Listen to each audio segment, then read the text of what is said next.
So I want to hear from a little place called Norway. What's happening across the world in Norway, Baiba? What are you working Dark on? outside. It's a night, black night. I'm sitting by the window, but it's like night there. It's night, Yes. yes.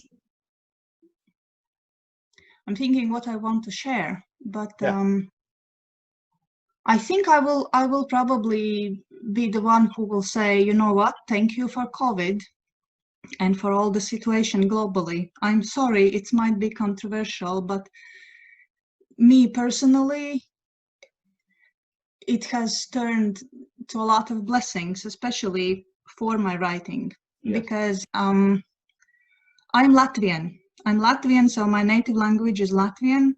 I do speak as a second language Russian because I was born and raised in Soviet Union, and I have been a pioneer and all the rest of it. So the Russian is like the other language everybody must know. English, in some sense, was a gift from God because in school I was learning German, that I never really spoke, and I learned English actually at church by listening. So when I learned it and I started to speak, I was the person, I can speak, I can listen, but I couldn't read or write. So I was analphabetic, and my English was very specific. I could say what is resurrection, but I had no vocabulary for floor or for a house or something like that, you know. Right. But so I'm living in Norway now for 10 years, and that means that I've learned Norwegian a little bit, but I can write. Obviously, I'm writing in Latvian, in my native language. I can try to do some in English, but it's not the same flow. And I always wanted to learn some skills, some basics, some theory about the writing and story writing and stuff, but I couldn't really join any online classes in English because of my spelling and because of my obvious, it's not your language. I can communicate, but you can't really create fluently in, I can't. So I was looking in Latvia, but Latvia is a small, tiny country, and there's only one for non-professionals, that kind of course you can apply. It's a literature academy. It's a 1-year-long course. There is like 20 seats that you can get a scholarship for, and then 40 you can get if you pay for. So I admitted one of my stories, and I actually got the seat in one of those paid, one of those 20 seats. Wow. And I was so happy, but I was so discouraged because the classes was, you have to be there. You have to actually go to the class every other Saturday.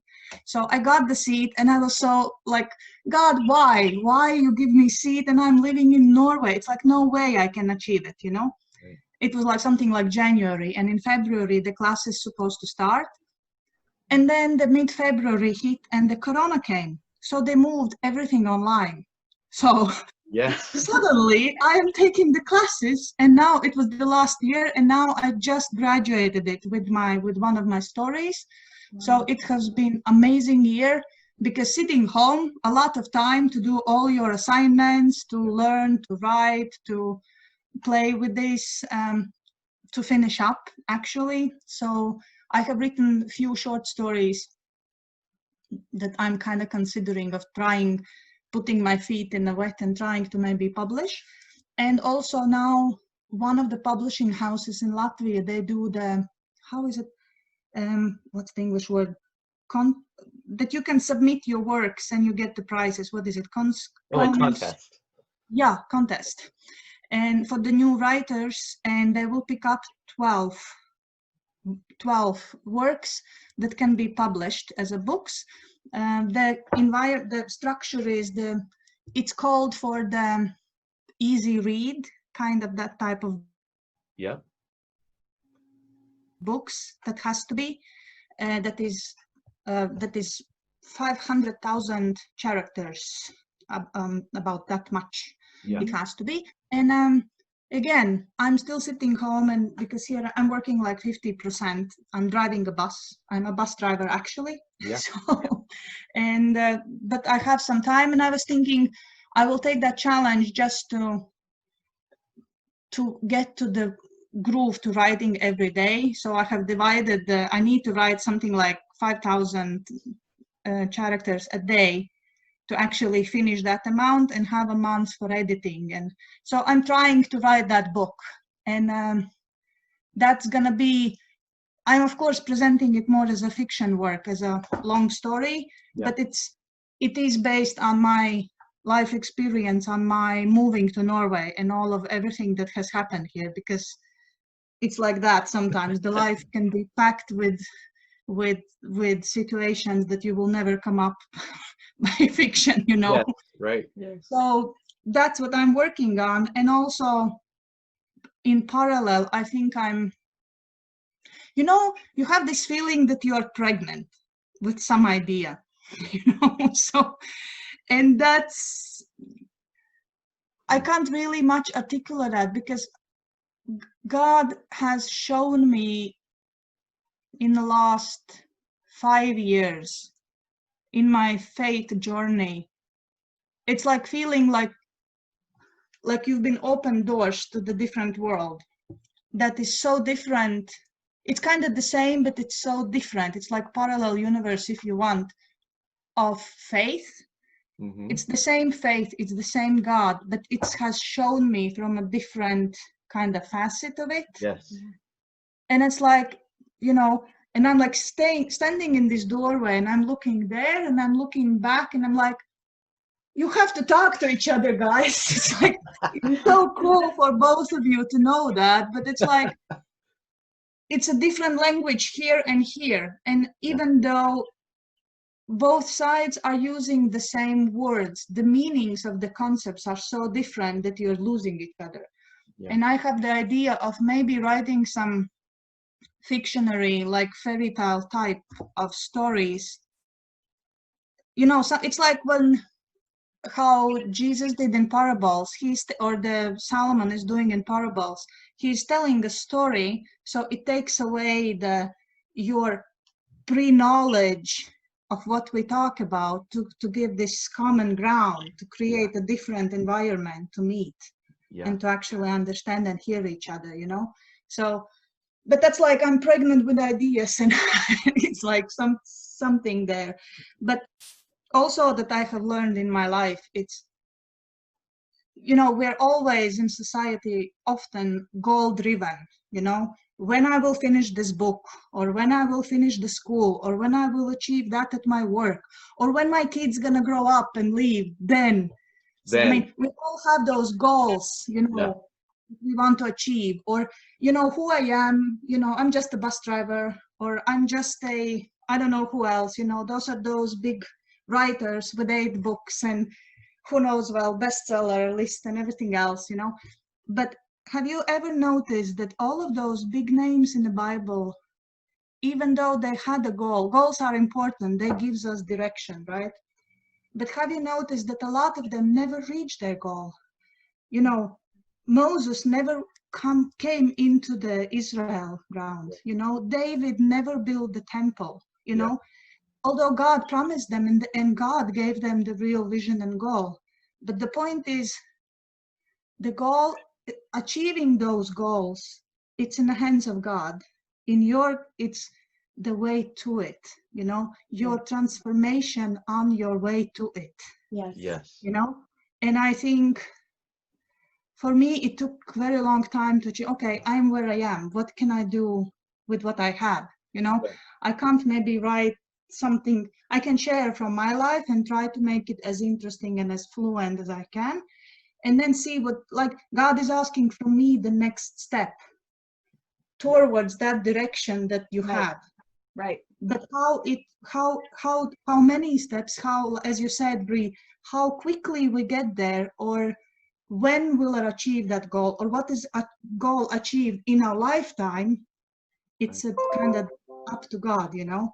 Right. And it's like, also when Moses, you know, asked to see God, and he said, you can't see me in face, you can see me from the back. It's also in a sense of, now, especially when I'm working on this book, and it's like many of those, oh, that's what happened, God. This is how it's connecting. You know, I have a full file with a small bits of writings that I was writing, and I had no idea where I'm going to use it or what is it for. And now I'm writing and I'm like, oh, that's where I can use it. This is how it comes together. And you look back and you see the journey. You see God from the back. You see how God has led you when you look back, right? Right. You Yes. can see how those points in your life is kind of connecting, and that gives you the, I don't know, hope and trust to make that next step, whatever the next step is. Yep. And you learn it after you have looked back at God and you've seen what He has really done, Yeah. you know? So, yeah, I think I'm being pregnant with some ideas and I am learning to write consistently, and I'm learning, you know, I'm being consistent at that book. Will I get that place of those 12 or of those 20, 12? I have no idea. I might not, but it's nice because I'm feeling that I'm learning the craft, if you want, you know, consistency, writing, putting it together, and then I leave it to God, you know, if it's going to be published or not. Yeah. But, you know, if nothing else, I am discovering God again in my life that I didn't see while I was in the crisis, or when I was in the situations that didn't make sense in my life, that I was screaming to God and asking why. And now looking back, I can see, yeah, now I understand why. Now I understand what happened and why, and what was the purpose of all of it, you know? Yeah. So don't give up. That's my message for you. Don't give up. Wow. You know, Baiba, Ah. for someone whose English is not their first language, you just communicated that so eloquently, and we Beautiful. were all right there with you, Beautiful. right there with you. I love that, the whole pregnant Wow. with ideas, and it is the process that is so powerful. I think a lot of times we tend to think of the end result as the finished product, as the book in our hands or the song on the radio or whatever it is. And it is the process that God is so lovingly guiding us through that is so important. As artists, because we're writers, we are all artists. We have to consider, is our art the finished product, or is our art the process? Yeah. It's something to think about, because the process is so creative and so beautiful and so profound in us as we're carrying that and walking through that and gaining our breakthroughs. We are releasing the breakthrough that we gain into our writing, into our art, into our craft. It's such a beautiful thing. Yeah. You know, God says we are blessed to be a blessing, and we're writing to be a blessing, but we are being blessed in the process, and it's so God, and it's so beautiful. I love, Baiba, what you're saying. The whole pregnancy thing, you know, everyone's kind of like, yes, I relate to that. It's like there's something inside of us that we got to get out, and there's a timing process with it, right? 9 months, you know, the pregnancy. So we know there's a timeline for it. But I love the fact that you were saying, whether I publish or not, I was getting closer to God, or you were saying in that type of aspect, I was seeing another facet to God. I was doing what I was supposed to do, whether I publish or not. And that was key. I think a lot of us need to hear that and have permission, whether you publish or not, that whatever you're called to do, that you just do it. Because I find, and I'll tell you this, I find that when I publish my book and it's finally out there, I'm very happy that it's out there. But at the same time, I miss the writing process with God. Yeah. I miss writing with Him more than publishing the book. And I know that sounds so strange, but that's so kingdom, because we want to be with God. We want to be with Him. And so when I'm writing, I feel so much closer to Him. I'm hearing His voice. I'm following His lead on certain things. I'm collaborating with Him. We're co-authoring together. We're doing something together. It's like a father-son trip together, and it's just Him and me and no one else. Or, you know, or a father-daughter time. It's it's just that time with him. And whether we publish or not, guys, I want to encourage you, and what you heard, what you're hearing from Baiba here all the way in Norway, that around the world we're all experiencing the same God. It's not a different God in Norway. It's not a different God in Bonita where Rona is. It's the same God, and he's got us working on what we're working with him, whether it's writing tracks for God to evangelize, or writing your personal story fictionalized in Norway. If I can just add to that, you know, the published, I mean, of course I want my works to be published, I mean, obviously, yes. But I want to also, you never know when and how this can be used, because some of my stories that I wrote, I didn't know why, but one of my best friends, she's a psychologist and working with as a psychologist, right? So she was reading some of those stories and she said, oh, Baiba, can I use some of them? That's perfect to explaining that and that issues that I need to explain to my clients. I said, sure, go ahead, use it, you know, or to students. Or some other people was reading it and say, yeah, I can relate, this is something, you know, and we started some discussions about that. The point is, you never know where your writing can be used, you know, maybe it's not a book, but maybe, I don't know, some friend of you will read it and that's exactly what they need to read, you know.